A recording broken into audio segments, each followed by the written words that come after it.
Pemirsa, pasca banjir, warga mulai membersihkan material longsor di Desa Mayangcut, Kecamatan Meredu, Kabupaten Pidijaya. Dahsyatnya banjir hingga membawa endapan lumpur mencapai 2 meter. Bahkan tidak hanya merusak rumah, banjir di Aceh juga menyebabkan 96 orang meninggal dunia dan 75 hilang.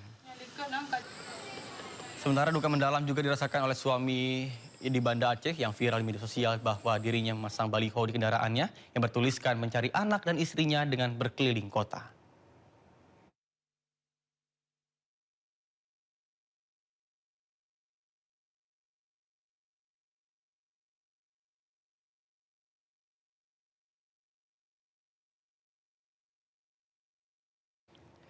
Sebanyak 4 jasad korban banjir bandang di jembatan Kembar Padang Panjang berhasil ditemukan oleh tim SAR dan warga di aliran sungai Batang Anai, Kabupaten Padang Pariaman, Sumatera Barat.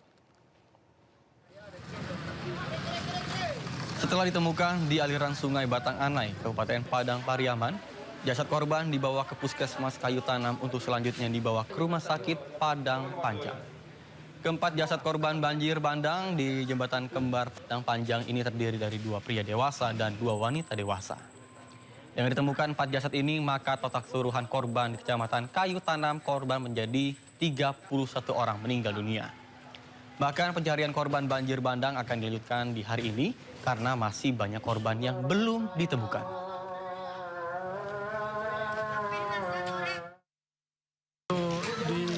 Kayu Tanam, Kecamatan Kayu Tanam, hari ini kita temukan 4 jenazah, 2 laki-laki dan 2 perempuan.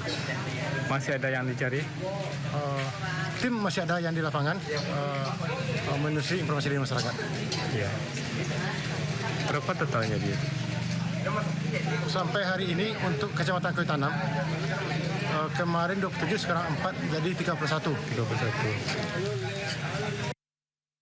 Pemirsa, banjir bandang dan longsor di Sumatera Barat menyisakan kerusakan infrastruktur. Tercatat 11 jalur transportasi terdampak termasuk akses nasional Padang Bukit Tinggi yang lumpuh total di kawasan Lembah Anai.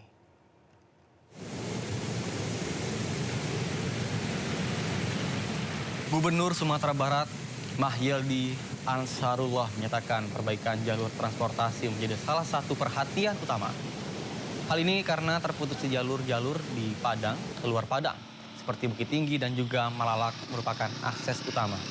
Dirinya menyebut saat ini semenjak akses Lembah Anai terputus, sejak tanggal 27 November berbagai sembako mengalami kenaikan harga. Bahkan tercatat ada lebih dari 11.000 kepala keluarga yang mengungsi dengan total 77.918 warga berada di posko-posko pengungsian. Perbaikan jalan utama terus dilakukan oleh Dinas TU Sumatera Barat dengan menargetkan akses mobil atau motor sudah bisa dilewati selama 7 hari ke depan. Apalagi ini akses ya, ini akses kita sekarang kan terputus. Ya, dari Padang keluar Padang yang terputus. Nah, yang selama ini yang kita andalkan jalur Lembah Anai sekarang terputus. Nah, ini perlu percepatan. Ya, karena dan kemudian jalur Malala juga sekarang terputus. Ya, salah satu dari timur itu adalah dari Solo. Itu pun juga berisiko. Nah, kalau itu tuh makanya perlu antisipasi seperti itu. Nah, malam ini untuk dan demikian juga akses di setiap kabupaten kota. Antar kabupaten kota ini juga dalam kabupaten juga banyak. Yang itu makanya sinergi ini perlu kita bangun dan nanti minimal kita udah tekankan kepada OPD kita untuk melakukan misalnya kalau belum selama ini terputus sama sekali, sudah motor bisa lewat. Nah, kemudian kalau udah bisa motor, bisa mobil pribadi bisa lewat. Nah, begitulah tahapan-tahapannya sehingga akses ini akan lebih baik kalau terbangun. Dan sekaligus juga ini kan untuk mobilisasi peralatan, mobilisasi bantuan dan yang lainnya. Pemirsa, usai putus diterjang banjir, warga terpaksa menggunakan jembatan darurat untuk beraktivitas di Kabupaten Tapanuli Selatan, Sumatera Utara. Kepala BNPB menyatakan bencana alam di Kabupaten Tapanuli Selatan begitu besar.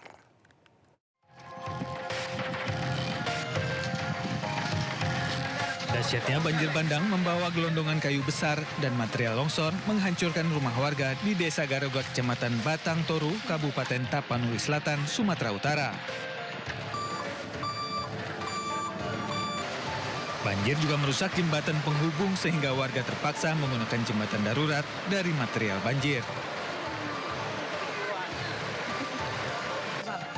Dalam kunjungannya bersama Menteri Koordinator Bidang Pembangunan Manusia dan Kebudayaan, Pratikno, Kepala BNPB menyatakan banjir bandang yang melanda Tapsel sangat dahsyat.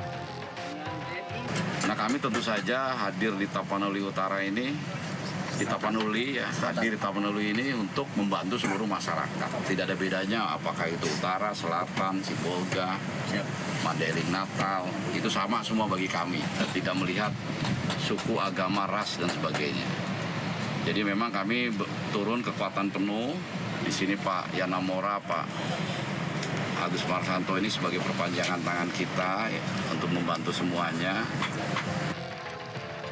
Dari data BNPB tercatat 217 korban meninggal dunia, 209 hilang akibat banjir dan longsor yang melanda Sumatera Utara. Dari Tapanuli Selatan, Sumatera Utara, Indra Mulia Siagian, iNews melaporkan. Pemirsa, Kementerian Kehutanan bantah kayu-kayu gelondongan yang ikut terseret banjir di Tapanuli Selatan dan Tapanuli Tengah, Sumatera Utara akibat hasil pembalakan hutan di wilayah tersebut. Bahkan Kementerian Perhutanan mengklaim kayu tersebut adalah pepohonan tua yang tumbang saat diterjang banjir.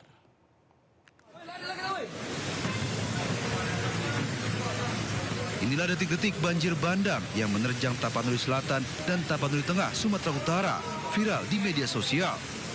Ironisnya, dalam banjir tersebut terlihat kayu-kayu gelondongan ikut mengalir terbawa derasnya arus air.